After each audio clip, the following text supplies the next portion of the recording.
The sound of camera, shutters, laughter, and the gentle hum of summer filled the air that evening. It was the kind of night that makes you believe nothing bad could ever happen.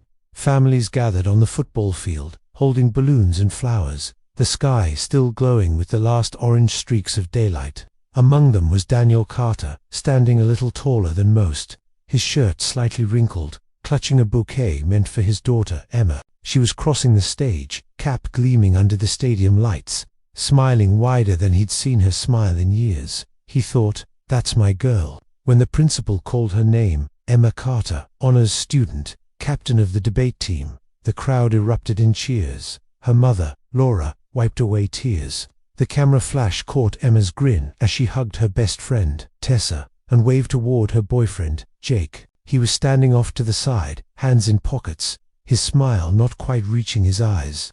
After the ceremony, Daniel noticed how Emma's laughter faltered when Jake approached. "You look beautiful," Jake said, voice low. She smiled, but Daniel could tell it was forced. The family celebrated later at their favorite diner, the Bluebird Cafe. Emma picked at her fries, scrolling through her phone, laughing at something Tessa sent her. Jake didn't join them. He texted once, "Call me later. Need to talk." Emma's eyes lingered on that message longer than Daniel liked. When they got home, the air was thick with exhaustion and leftover joy. Balloons floated in the living room, their ribbons brushing the ceiling fan.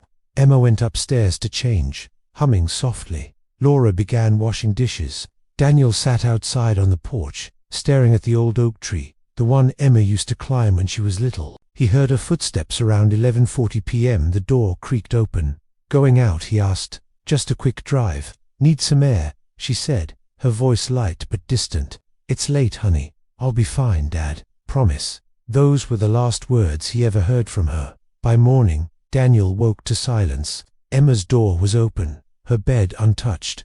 Her phone charger hung loose on the nightstand. He tried calling straight to voicemail. He checked with Tessa. She hadn't seen her. He called Jake. No answer. By 9 a.m., the police were involved. They asked routine questions. Was she upset? Any reason to run away? Daniel's voice shook. She wouldn't just leave. She was happy. She had plans. That afternoon, they found Emma's car, parked near Lake Redwood, just 5 miles away. Doors locked, purse and phone inside. The keys were missing. The sheriff, an old friend of Daniel's, tried to sound reassuring. "Probably just cooling off somewhere.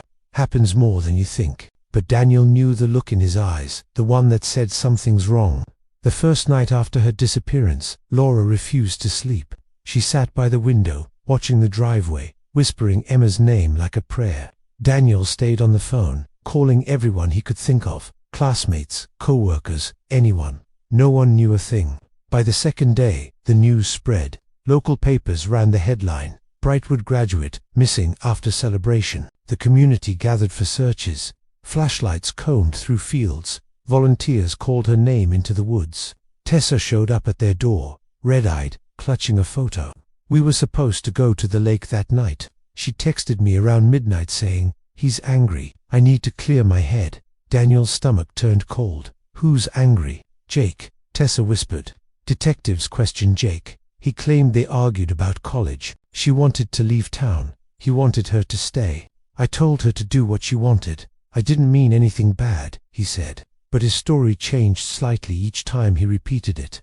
Daniel began noticing things. Jake's car had scratches on the door. His knuckles were bruised. And yet, there wasn't enough evidence, nothing solid. A week passed. Posters of Emma's smiling face lined every lamppost in Brightwood. The once busy streets felt quieter. Laura stopped eating. Daniel found her one morning in Emma's room, clutching her graduation gown, whispering. She was supposed to leave for Stanford in 2 weeks. Then came the first clue. A fisherman found a keychain floating near the lake. S-Edge, a small silver heart engraved with EC, the same one Daniel had given Emma on her 16th birthday. The sheriff bagged it carefully, eyes heavy. Could have been dropped. Could mean nothing, but it did mean something. It meant she'd been there. Police brought in tracking dogs. They picked up a scent along the trail behind the lake. It stopped abruptly near the parking lot, as if someone had picked her up. Then came something stranger. A text message from Emma's phone sent 3 days after she vanished. "I just need time. Don't worry." It didn't sound like her. The grammar was off. and her phone had been found locked in her car. Investigators traced the text to a nearby Wi-Fi signal, a motel 3 towns away. When they checked, the manager confirmed a young woman checked in that night under a fake name. He showed them the security footage. The image was grainy, but the shape of her face, her walk, it looked like Emma. Daniel watched that video over and over, his heart torn between relief and terror. If that's her, why hasn't she called? Detectives began looking into the motel guest registry. The fake name matched a prepaid credit card, purchased 2 days before graduation. In Jakestown, when questioned again, Jake insisted she planned to run away. She told me she wanted to start fresh, but Tessa swore Emma never said that. She was scared of him, she whispered. A neighbor came forward next, Mrs. Walker, an elderly woman who lived across the street. I saw her car pull into the driveway around 2 a.m. that night, she said, but it didn't stay long. A few minutes later, it left again. Someone else was driving. The police checked security cameras from nearby stores. One by the main intersection caught a glimpse of Emma's car passing by at 2:12 a.m. Driver unseen, but something caught Daniel's eye. The back seat, a shadow moving. The investigation deepened. The police searched Jake's house. Nothing. They searched his friend Ryan's truck, found a small strand of long brown hair caught in the seatbelt. DNA pending. Daniel's hope began to fade, replaced by something darker, obsession. He started driving to the lake every night, sitting in his truck, staring at the water. "Tell me where you are, sweetheart," he whispered. Sometimes, he thought he heard her voice in the wind. Laura began to unravel. She stopped answering calls. One evening, Daniel found her in the living room surrounded by Emma's belongings, murmuring, "She's still here. I feel her." On the 10th day, another lead surfaced. A gas station attendant reported a car matching Emma's pulling in around 3 a.m. the night she disappeared. The footage showed a man getting out, tall, hoodie up, filling the tank. The passenger's face was obscured by the reflection of headlights. The man paid in cash. The timestamp 3:07 a.m. That was hours after Emma supposedly went missing. Detectives paused the video. "That doesn't look like Jake," one said quietly. Daniel leaned closer. His heart skipped. The man's stance, the way he moved, familiar. He couldn't place it, but he'd seen it before. A week later, the DNA results came back. The hair found in Ryan's truck wasn't Emma's. Another dead end. The story faded from local news. New cases took over, but Daniel didn't stop. He began contacting private investigators, searching social media, joining online missing persons forums. One night, a message arrived from an unknown account. "She's not who you think she is." He froze. He replied instantly, "Who are you? What do you mean?" No response. But the account had been created that same day, using Emma's photo. Daniel printed the profile, showed it to detectives. They tracked the IP address, a location just 10 miles away, near an abandoned railway house. Police went there at dawn. The building was empty, except for footprints in the dust. One large, one small. Daniel stood outside the house, staring at the open door. He whispered, "Emma, if you're out there, please come home." That night, his phone rang.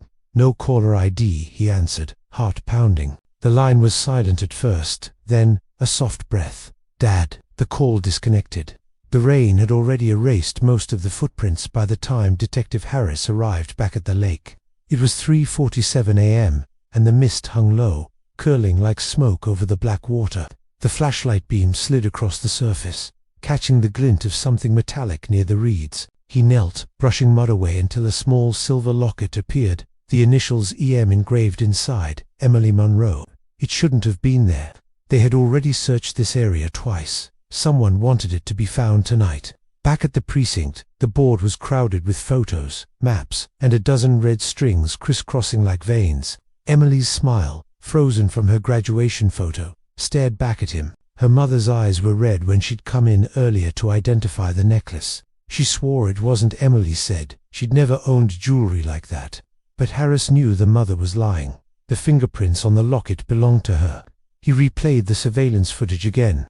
At 9:42 p.m., a white sedan passes the gas station, the same model her stepfather drove. At 9:44, it circles back. At 9:46, the camera glitches for exactly 8 seconds, static, filling the screen. When it clears, the car is gone. Emily's phone stops pinging 10 minutes later, right at the lake's coordinates.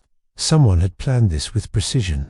2 days later, the town held a vigil. Cameras, candles, and false sympathy everywhere. Harris watched the stepfather stand at the podium, trembling, voice cracking as he said, "We just want her home." But when the detective looked closely, he noticed a faint scratch on the man's wrist, deep enough to bleed, but hidden beneath his watch. That night, Harris couldn't sleep. The case files lay open across his kitchen table. His instincts screamed that Emily's mother was covering for someone.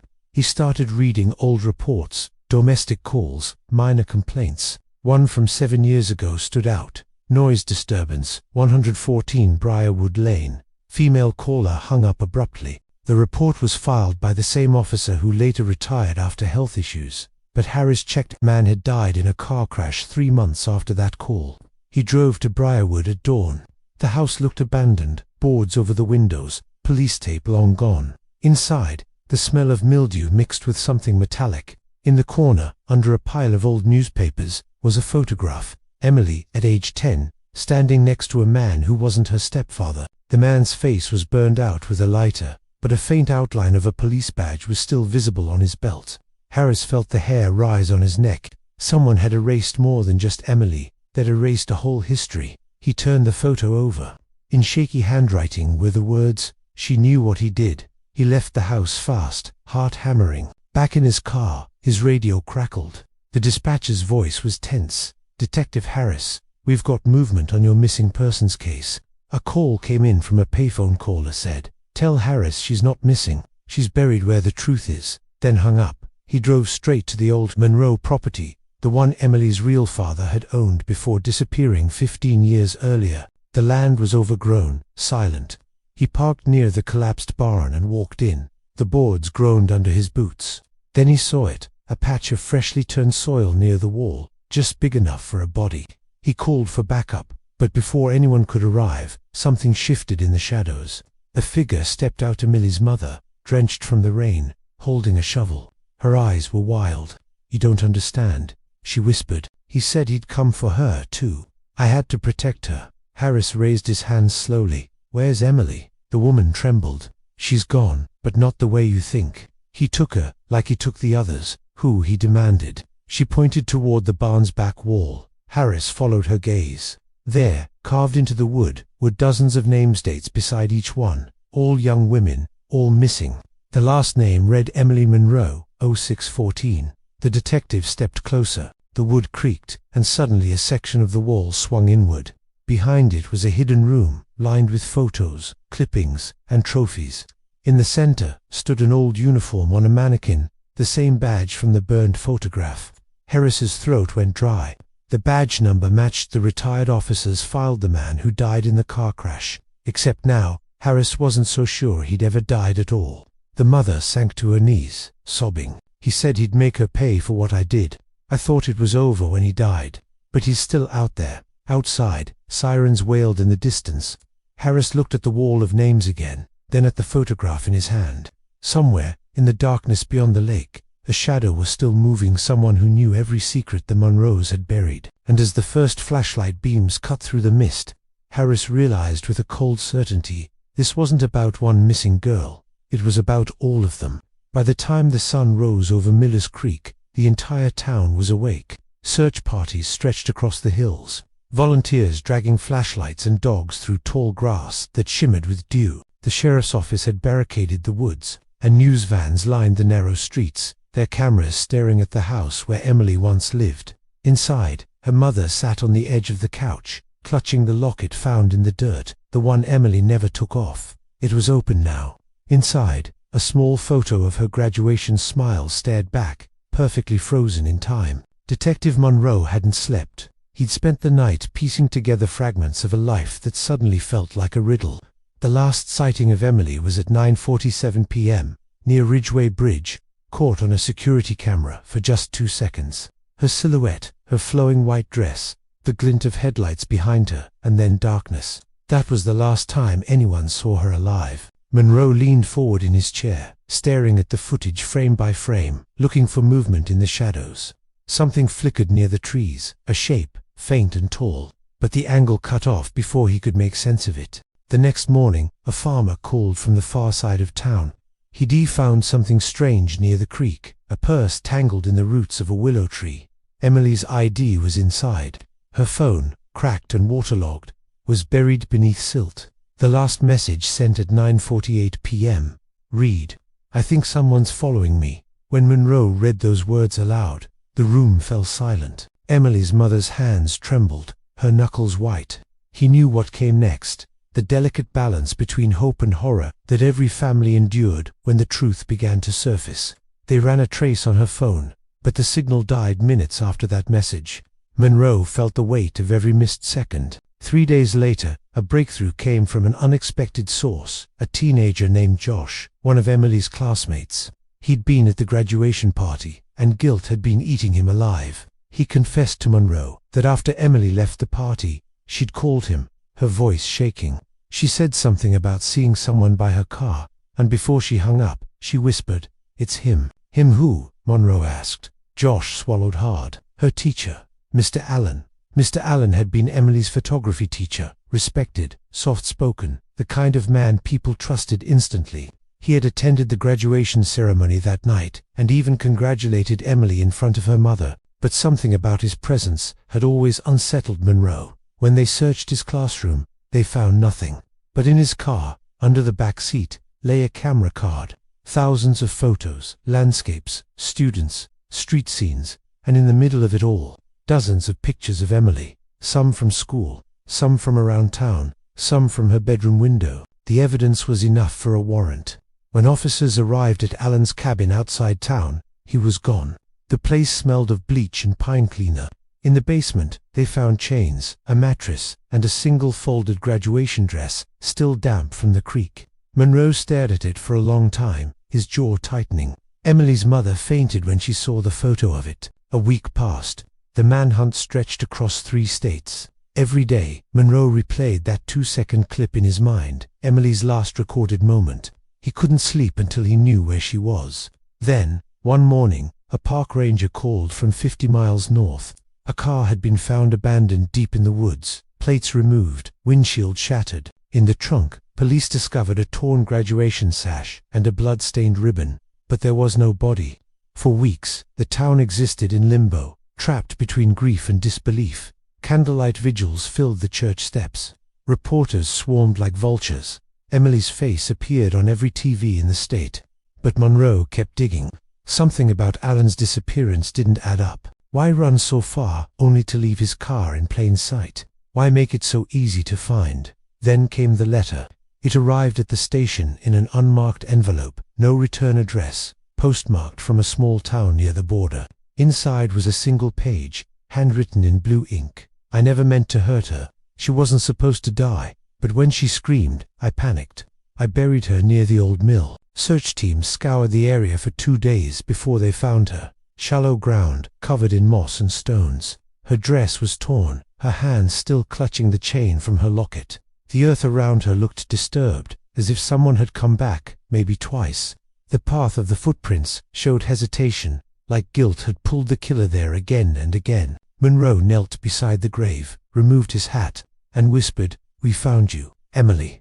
The arrest came 3 nights later in a motel just off Route 27. Mr. Allen had grown a beard, dyed his hair, and was trying to cross the state line under a fake name. When officers burst through the door, he didn't resist. He simply looked at Monroe and said, "She forgave me." The trial was swift, the evidence undeniable. Photos, letters, DNA. The courtroom overflowed with silence as the verdict was read, guilty on all counts. But for Emily's mother, there was no victory, only the hollow echo of justice too late. Months passed. The house on Maple Street was sold. The graduation banner still hung from the tree, faded and torn by wind. Monroe transferred to another district, unable to drive past that road again. But every so often, he'd receive a message, an anonymous one, with a single photo attached. Always the same: the creek, the willow tree, the water shimmering beneath the morning light. No one knew who sent them. Some said it was Allen from prison, taunting him. Others whispered that it was Emily's spirit, a reminder that truth, once unearthed, never really rests. And one morning, long after the case was closed, Monroe visited the creek again. He placed a white rose by the willow and watched the water ripple around it. The sun broke through the clouds, and for just a second, he swore he saw a reflection, her reflection smiling faintly in the current, before fading away. That's when he finally understood. Sometimes justice doesn't mean closure. Sometimes it's just the beginning of a story that will haunt every soul who touched it.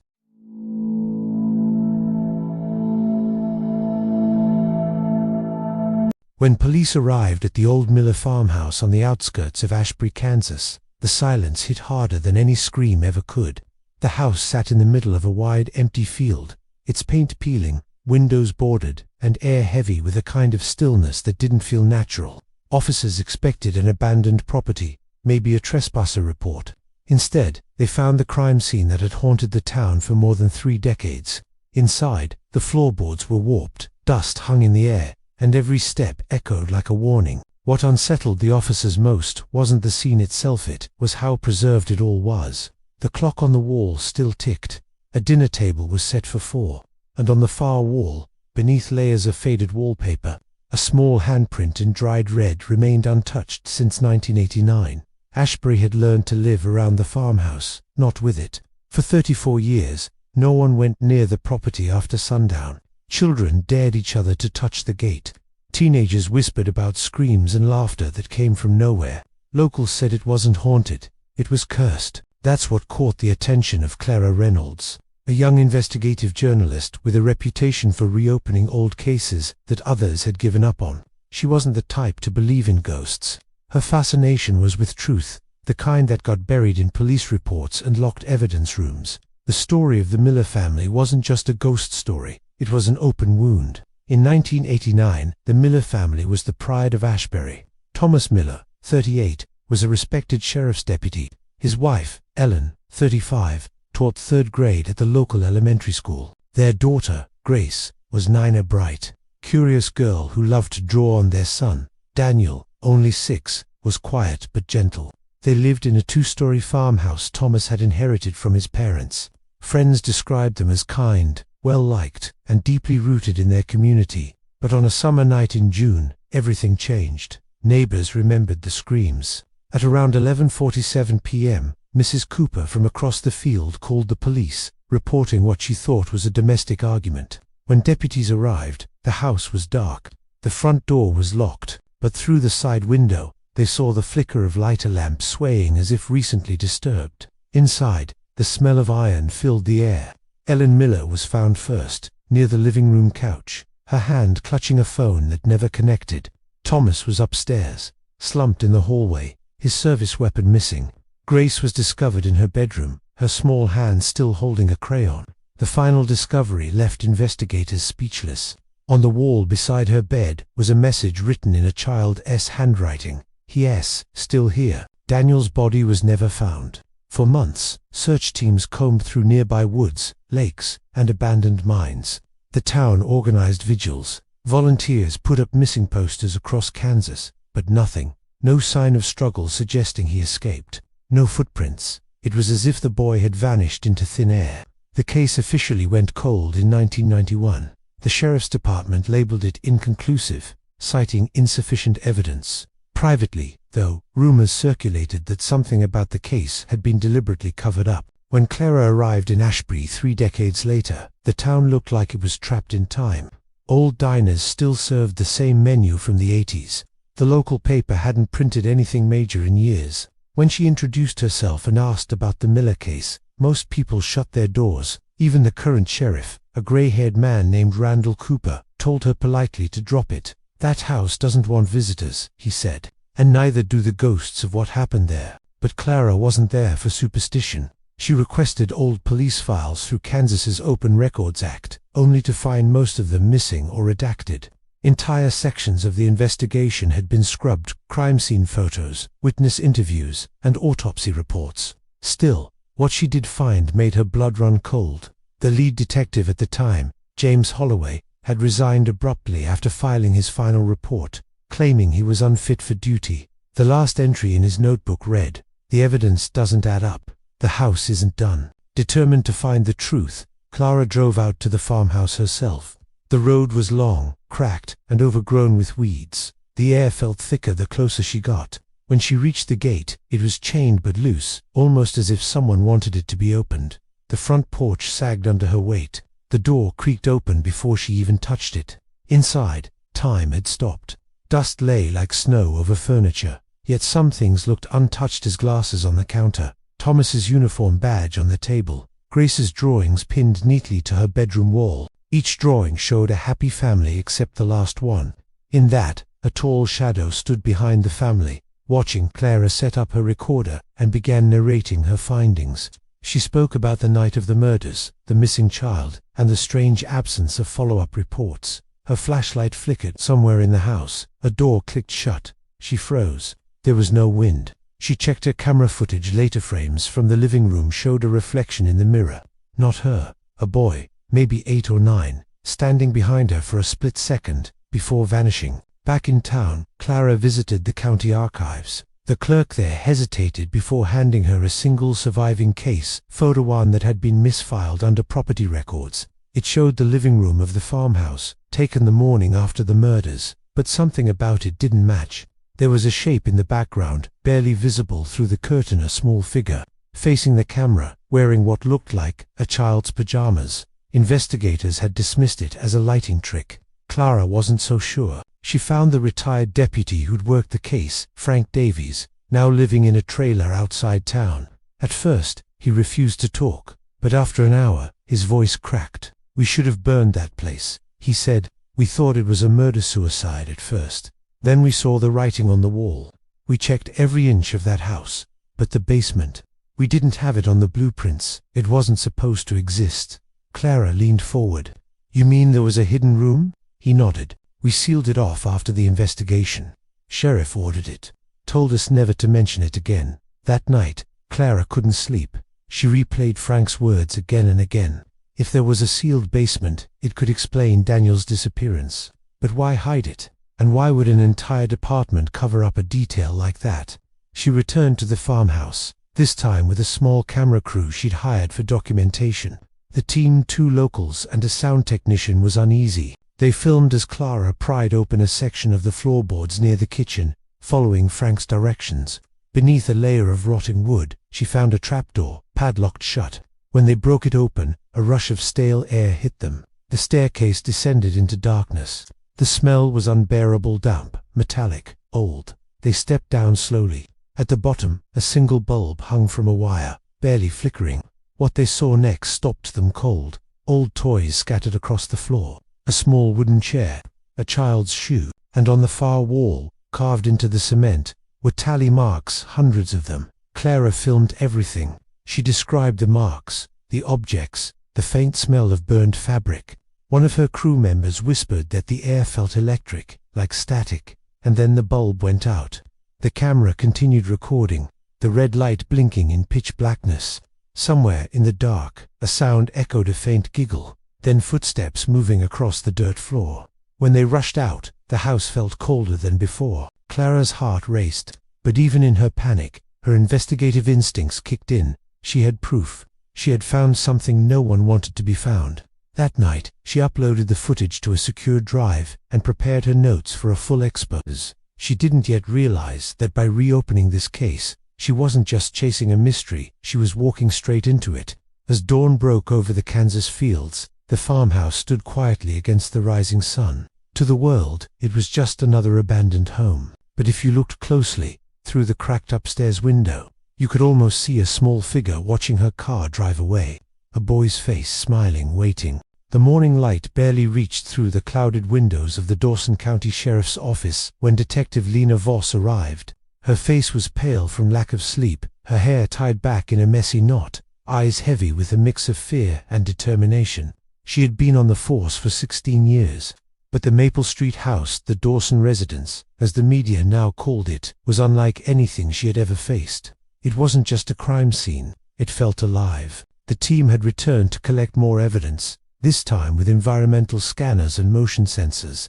Every piece of equipment hummed faintly as they re-entered the dark hallways. The air was heavy, metallic. The smell of rust and decay clung to everything.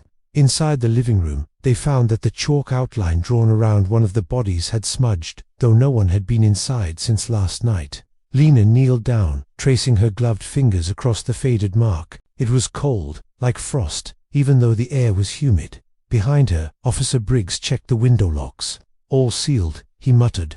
No signs of entry. But when he turned around, Lena noticed a single handprint on the inside of the glass, too small to belong to any of the victims. Back at headquarters, the forensic reports offered no comfort.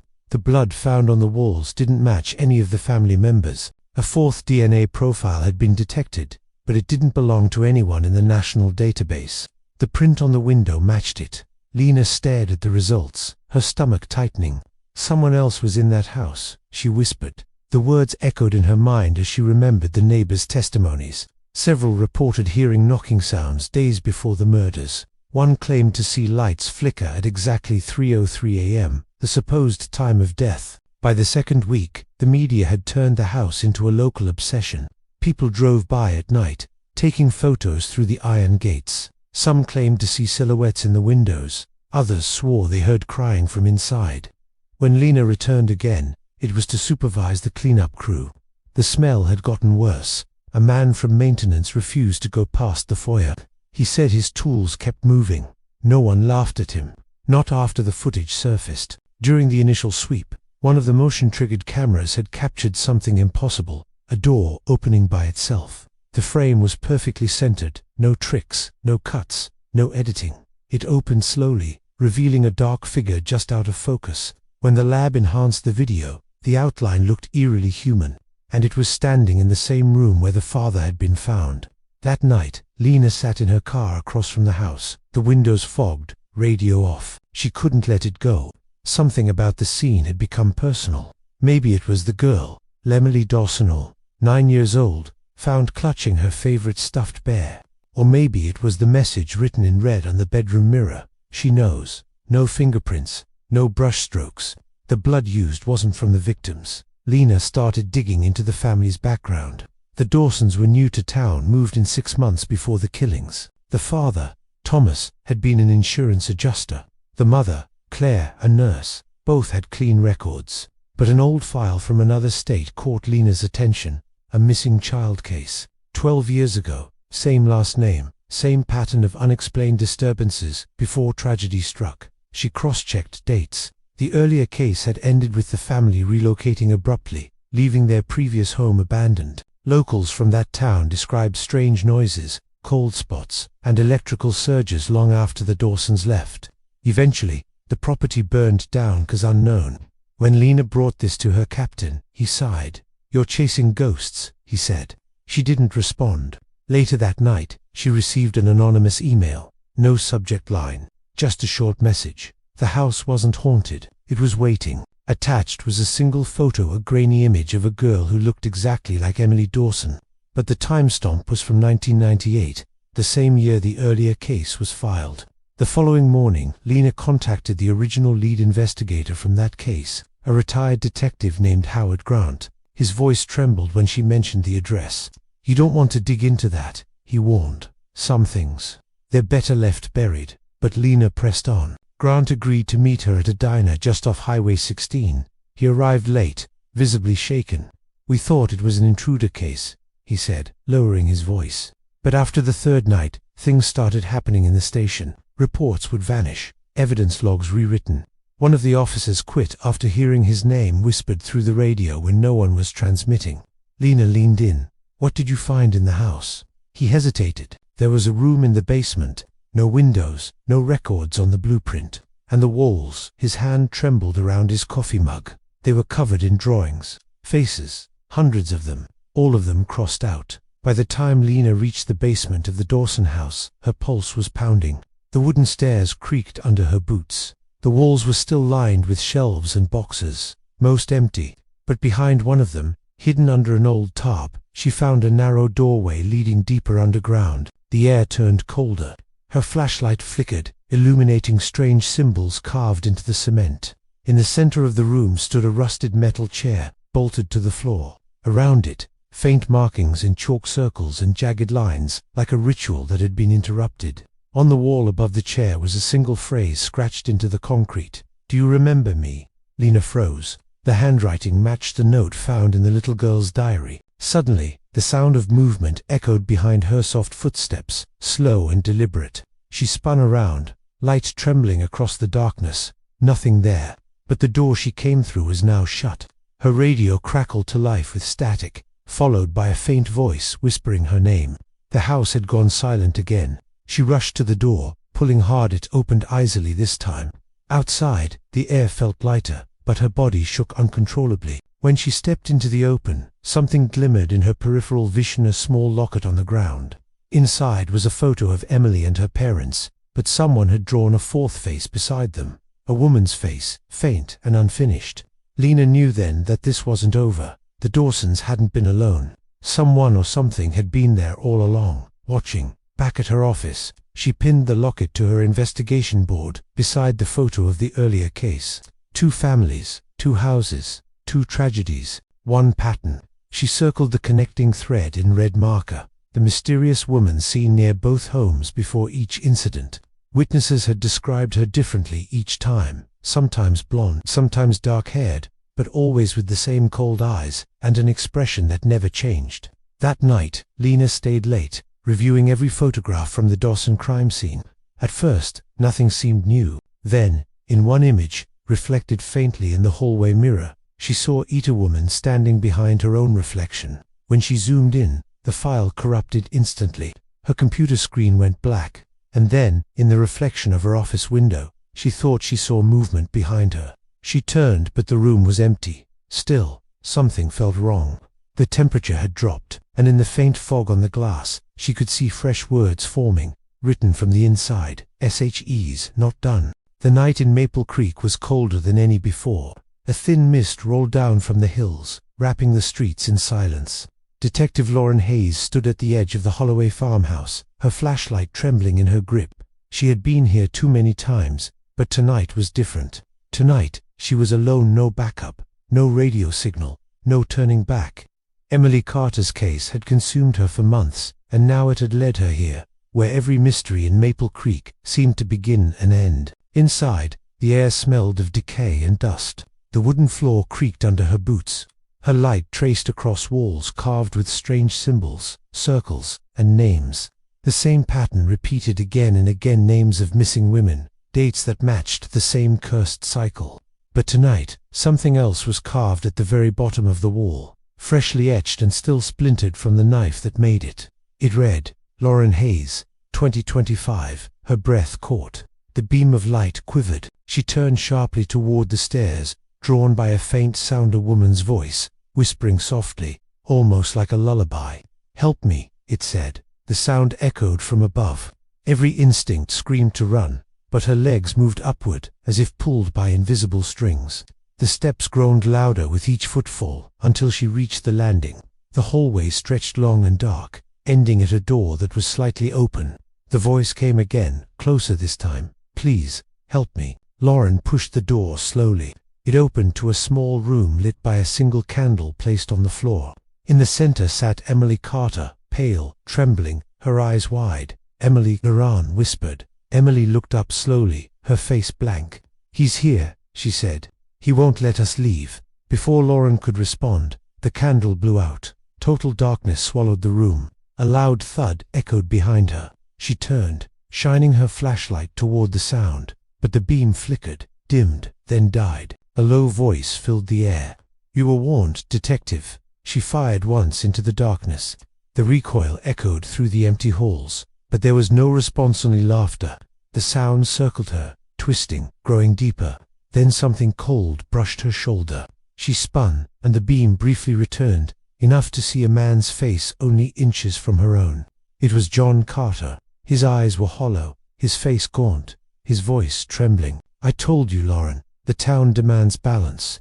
I begged it to stop, but it always takes another. He stepped closer, the candle flickering back to life between them.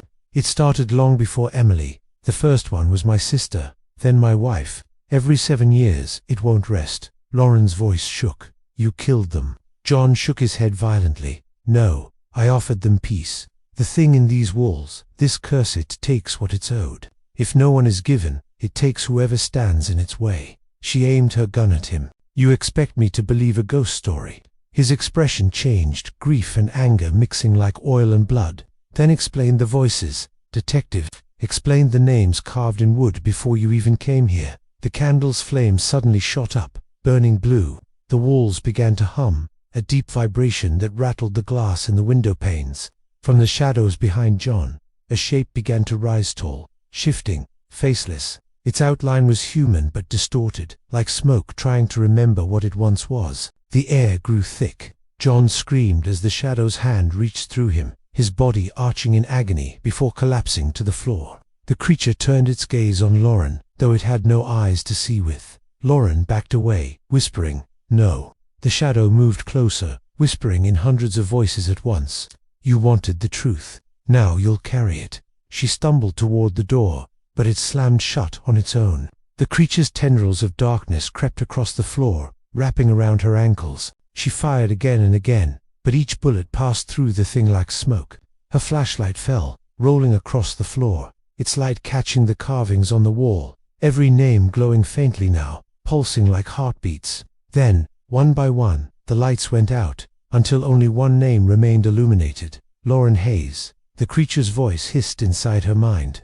"You will remember them. You will replace them." The darkness surged forward and then everything went silent. When Lauren awoke, she was lying on the ground outside the farmhouse. Dawn had broken. The building behind her was gone. In its place stood an open field of tall grass swaying in the morning breeze. Birds sang in the distance. It was as if the house had never existed. Her car was parked on the side of the dirt road, its engine cold. She stood shakily, clutching her head, trying to piece together what had happened. Her radio crackled suddenly, a voice calling out, "Detective Hayes, you there? We found something." Her heart leaped. She grabbed the radio. "This is Hayes. I'm here, ma'am. We found a body near the river," the deputy said hesitantly. "We think it's you." She froze. "Say that again." "The ID, the badge, the uniform, it's all yours," he said, voice shaking. "You might want to get down here." Lauren dropped the radio. The world around her seemed to tilt. She stumbled toward her car and saw the reflection in the driver's window. Her face was pale, her eyes darker than before. For a moment, her reflection smiled, though she hadn't moved. She backed away, terrified, but then the reflection reached out and touched the glass from the inside. By the time backup arrived, Lauren Hayes was gone. Her cruiser was found idling near the old Carter property, the driver's door open. The farmhouse had vanished without a trace, leaving only the cracked foundation beneath the grass. Weeks passed. The town tried to forget. A new detective was assigned, and life returned to its quiet rhythm. But on the 7th night after Lauren's disappearance, lights began to flicker in the distance where the farmhouse once stood. People swore they saw her silhouette walking along the edge of the field, carrying a flashlight. Some said she was searching for Emily. Others whispered that she was keeping the curse contained, forever bound to the place where Maple Creek's secrets lived and died. One rainy evening, a truck driver passing through town stopped at the diner for coffee. As he sat by the window, he noticed a woman in a deputy's uniform standing by the road, staring toward the hills. Her face was hidden under her hat, but when the lightning flashed, he saw her clearly, eyes black as coal, skin pale as ash. She raised her hand slowly, pointing toward the driver. He blinked, and she was gone. When the waitress came by, he asked, "Who was that woman outside?" The waitress paused, her smile fading. "Nobody stands out there," she said softly. "Not since the detective disappeared." That night, the driver left town and never returned. Locals say he told people he heard a woman's voice whisper through his radio for miles afterward, repeating the same words over and over. "He's here. He won't let us leave." Years later, Maple Creek still stood, quiet as ever. Tourists sometimes came to see the haunted town, snapping pictures near the river where the bodies were found. They'd visit the small memorial in front of the sheriff's office, 7 names etched in stone. But every October, one more name appeared overnight, carved into the marble by an unseen hand. The last name that appeared was Lauren Hayes. After that, no one in Maple Creek ever went near the Holloway field again. The grass grew high and wild, covering everything. At night, when the fog rolled down from the hills, the wind carried voices that sounded almost human, pleading, warning, whispering. And if you listened closely enough, you could still hear her voice among them.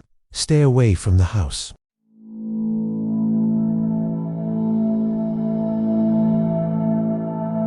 It began with a phone call that shattered the illusion of a perfect neighborhood. At 2:14 a.m., a woman named Nancy Geller dialed 911 from her home on Cedar Lane, her voice trembling as she whispered that she could hear singing coming from the house next door. At first, the dispatcher thought it was a noise complaint, another suburban disturbance in the middle of the night. But when Nancy described what she was hearing, a chorus of low, rhythmic voices chanting in unison, the line went silent for several seconds. Then came the words that would pull detectives into one of the most haunting cases in Oregon's history. "It sounds like they re-praying, but something's not right." When officers arrived, the quiet of Cedar Lane was suffocating. Every porch light glowed except one, the Merritt house.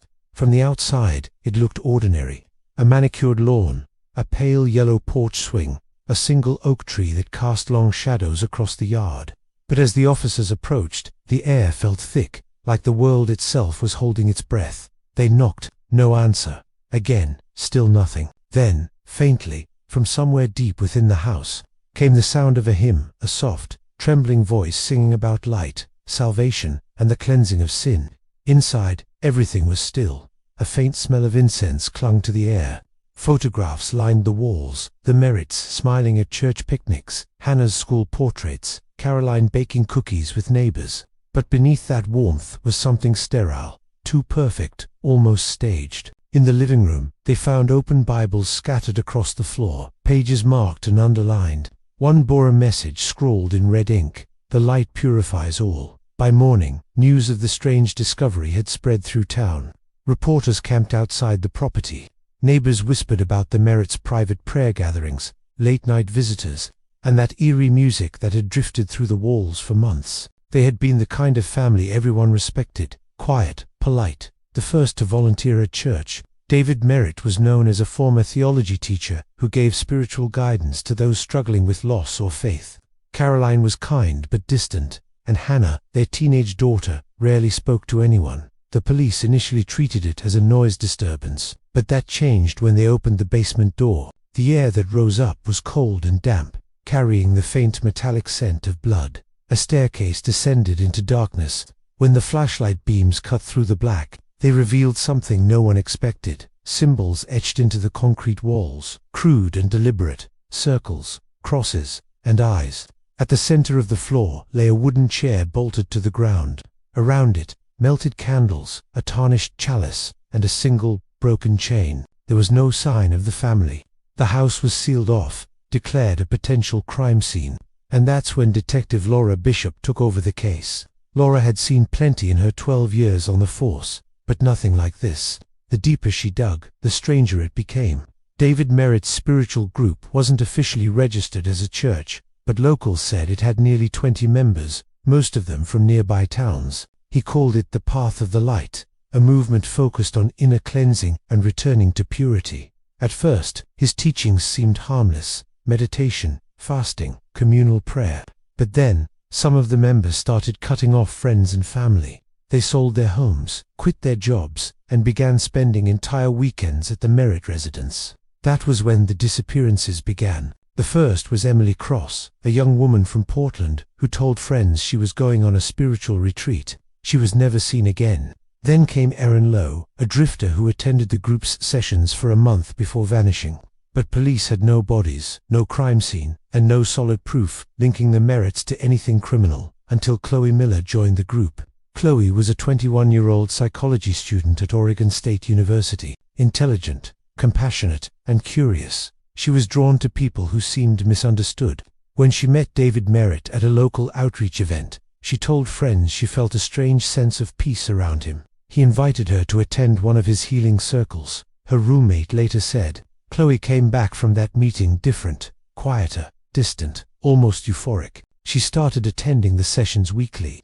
Then one day, she simply disappeared. Her car was found 2 miles from Cedar Lane, keys in the ignition, purse untouched.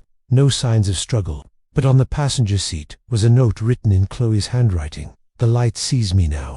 For the first time, the case caught the FBI's attention. They discovered a pattern: 5 missing people, all connected to the Merritt group, all leaving behind cryptic notes about light, salvation, or renewal. The local media dubbed it the cult next door, and the quiet suburb of Ashland. Oregon, suddenly became the center of national fear. Detective Bishop interviewed neighbors, who described the same strange pattern. Visitors arriving late at night, sometimes wearing white robes, chanting that lasted until dawn. The smell of burning sage and something else, something metallic. One neighbor, an elderly man named George Holloway, said he once saw a group of people standing in the Merritt's backyard at 3 a.m., their faces illuminated by candlelight. They weren't praying, he said. They were waiting for something. The investigation hit a wall when every remaining member of the group refused to talk. Some denied the cult even existed. Others smiled eerily and repeated the same phrase, "The light forbids lies." Then, one night, a security camera from across the street captured a chilling image: 3 figures in long white robes entering the Merritt house, carrying what appeared to be a coffin. The footage was blurry but unmistakable. Police rushed to the property. This time, the doors were locked from the inside. After forcing entry, they found the basement once again transformed. The chair was gone. The walls had new symbols, larger, more violent in their design.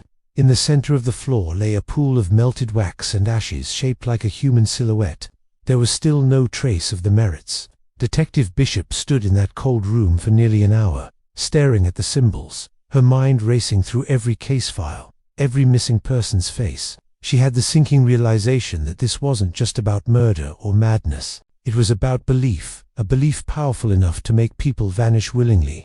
Weeks later, an anonymous package arrived at the precinct. Inside was a single flash drive. No note, no fingerprints. When the technicians opened it, they found a video. It showed the basement from an overhead angle, recorded with a hidden camera. The footage was grainy, time-stamped 2 months earlier. In the video, a group of people knelt in a circle, heads bowed. At the center stood David Merritt, dressed in white, holding a book. His voice was calm, deliberate, hypnotic. "The light demands truth," he said, "and truth requires sacrifice." The screen flickered. Then came a figure, a young woman bound to the chair. Her face was obscured by shadow, but her voice, it sounded like Chloe. The footage ended abruptly. The next day, Bishop submitted an emergency warrant for the Merritt property, authorizing a full excavation of the basement and grounds. When digging began, investigators found something buried beneath the concrete foundation, a metal box sealed with bolts. Inside were photographs of the missing individuals, each labeled with a date and a single word: purified. But something else was inside too, a torn piece of paper, written in Chloe's handwriting: "Don't look for us. The light already found me." By then, the community was in chaos. Families of missing victims demanded justice. The media surrounded the police station, and through it all, the Merritts remained ghosts, unseen, unheard, untouchable. What no one realized was that the cult hadn't disappeared at all. It had spread, and for Detective Bishop, the nightmare was only beginning. By 2017, Brookdale no longer felt like a quiet town. It felt like a place holding its breath. People whispered more than they spoke. Children were told not to look at the Hawthorne property when they passed by. The air around that house had grown thick with fear and something else, something like fascination. The night of the disappearance had changed everything. The police worked quietly but tirelessly. Detective Marianne Keller, a 10-year veteran of the Brookdale Police Department, was the one leading the case. She had seen her share of domestic disputes, drug overdoses, and missing persons, but nothing like this. The entire town seemed infected by the same uneasy silence. The first sign of trouble came from a woman named Evelyn Parks, who lived 2 houses down from the Hawthorns. She told investigators she'd seen strange gatherings in the backyard on several occasions late at night, sometimes past midnight. People wearing light-colored robes, standing in a circle, chanting words she couldn't make out. Evelyn thought it was some sort of religious meeting, but when she mentioned it at the diner, everyone told her to mind her business. It was Brookdale, after all. People didn't ask questions here. As days turned into weeks, Detective Keller noticed a pattern. Every missing person in the last 5 years had lived within a mile of the Hawthorne home. Some were neighbors, some had briefly attended the faith renewal sessions the family hosted every Sunday, and every single one of them had been last seen on the same road, Marigold Lane. She started to dig deeper. Inside the police archives, she found a record of an older case from 1999. A local minister had vanished, someone who had also known the Hawthorne family. The case had been marked unresolved. His final sermon was titled, "The Wolves Among Us." That phrase haunted her. Meanwhile, across town, Emma, one of the Hawthorne daughters, was struggling. At just 17, she'd grown up believing her father's words were gospel. But something in her had begun to change. She had friends at school now, friends who lived differently, who laughed without fear. And every time she stayed too long after school, her father punished her by making her kneel in the prayer room until dawn. He told her that the world outside their fence was poisoned, that only inside their home could she be pure. But purity, Emma began to realize, felt a lot like pain.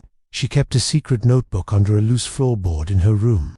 In it, she wrote everything she saw of the rituals, the visitors, the strange phrases whispered during cleansings. She wrote about the day her father brought home a new member named Daniel, who was said to be chosen. Daniel was older, soft-spoken, and always kept his hands clasped like he was holding something invisible. She wrote about how the basement door was always locked, how the air beneath it felt cold even in the summer. And she wrote about the crying always, the crying, faint, muffled, sometimes in the middle of the night. When Detective Keller managed to get a search warrant, thanks to an anonymous call reporting strange sounds and screams, it was Emma who met her at the door. Her face was pale, her eyes seemed hollow. But when the detective tried to talk to her, the girl's voice trembled.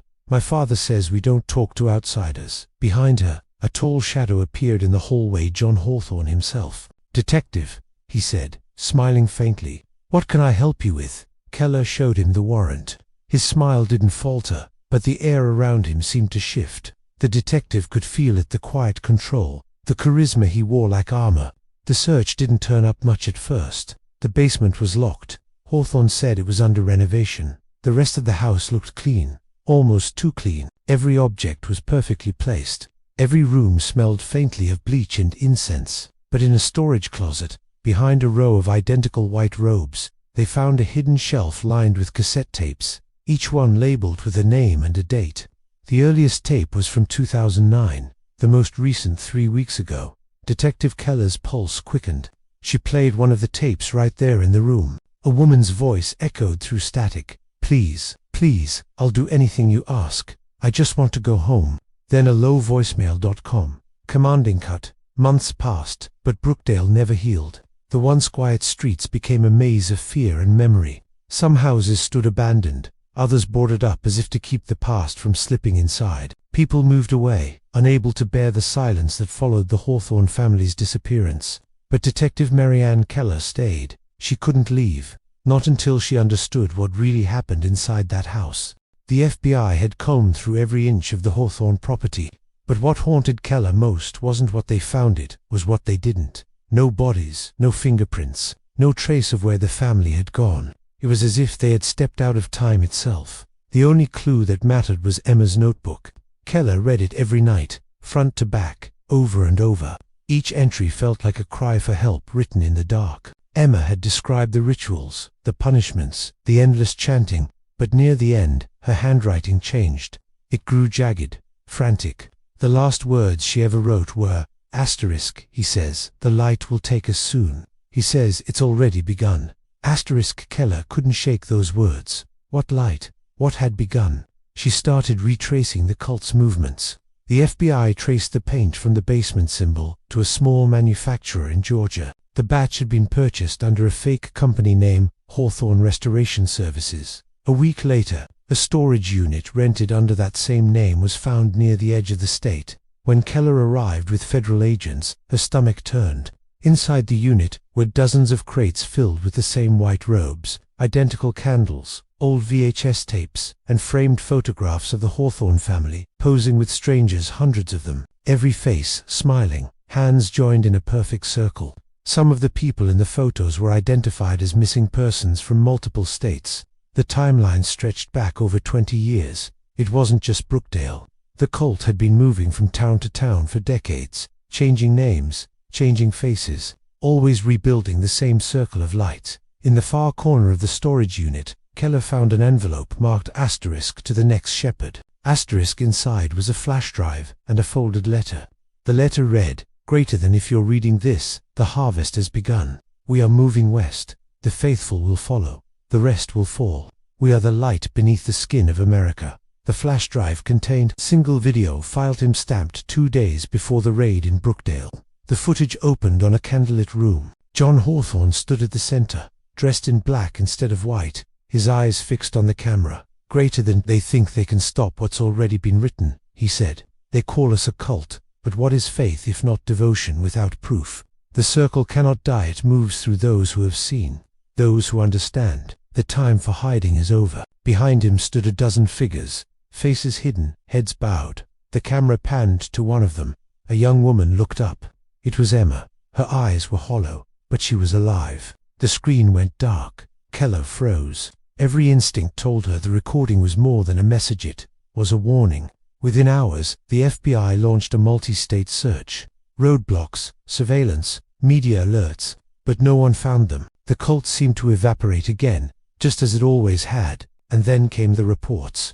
A farmhouse in Kansas burned to the ground after neighbors heard chanting inside. A roadside motel in Arizona found empty except for 13 white robes arranged in a perfect circle. A young woman walking barefoot along a desert highway, mumbling the same words over and over. We were never your neighbors.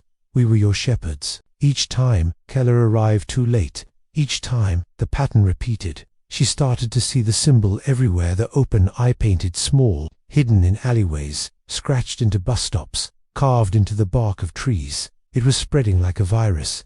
Keller began recording her own notes, just as Emma had. Her final entries, later recovered from her home, revealed the depth of her obsession. It's not just them anymore, it's the idea of them. They planted something, and it's growing. I don't know who to trust.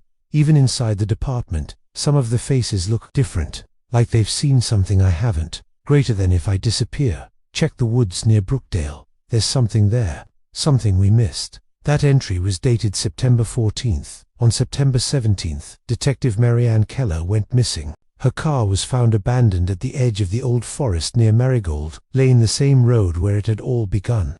Her badge and phone were still inside. Nearby, carved into the trunk of an oak tree, was a symbol, the open eye, freshly painted in red.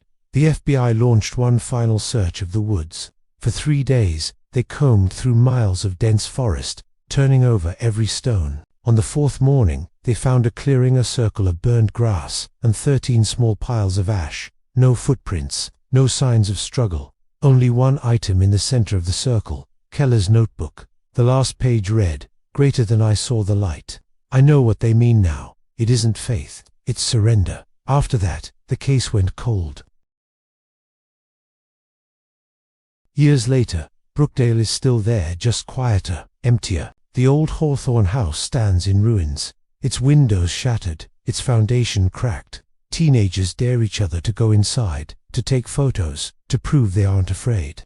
But the bravest ones never stay long. They say the walls whisper when the wind blows. They say you can hear a woman's voice, faint and distant, reciting the same words again and again. Greater than home is here. You are reborn in the circle. One night in 2023, a YouTuber investigating abandoned places streamed live from inside the house. He laughed at the rumors, joked about ghosts, called it America's fakest haunted crime scene. But midway through the broadcast, the camera began to shake. He whispered, "Guys, someone's here." The screen flickered, and a figure appeared in the background, standing motionless in the doorway. A tall man in a dark coat. His face was hidden in shadow. The streamer's voice cracked. "Sir, are you supposed to be here?" No answer. The man raised his hand and pointed toward the basement door. The camera jolted, the image blurred, and then the feed cut out. When police arrived an hour later, the YouTuber's car was still parked outside. His equipment was on the floor, streaming light from his phone still glowing faintly in the dark. But he was gone. The final seconds of his live stream remained online for 24 hours before the platform took it down. Thousands watched, thousands commented. But the most chilling part wasn't the footage. It was what appeared in the chat just seconds before the video ended. A single message, posted by an account named The Circle Returns, "Greater than the light moves west." To this day, no one knows where the Hawthorns went. No one knows how many followed them. But across small towns, abandoned barns, and forgotten highways, people still report seeing the same mark, the open eye overnight. Maybe it's a hoax, maybe it's hysteria, Or maybe the circle never ended at all. Maybe it just moved. Next door.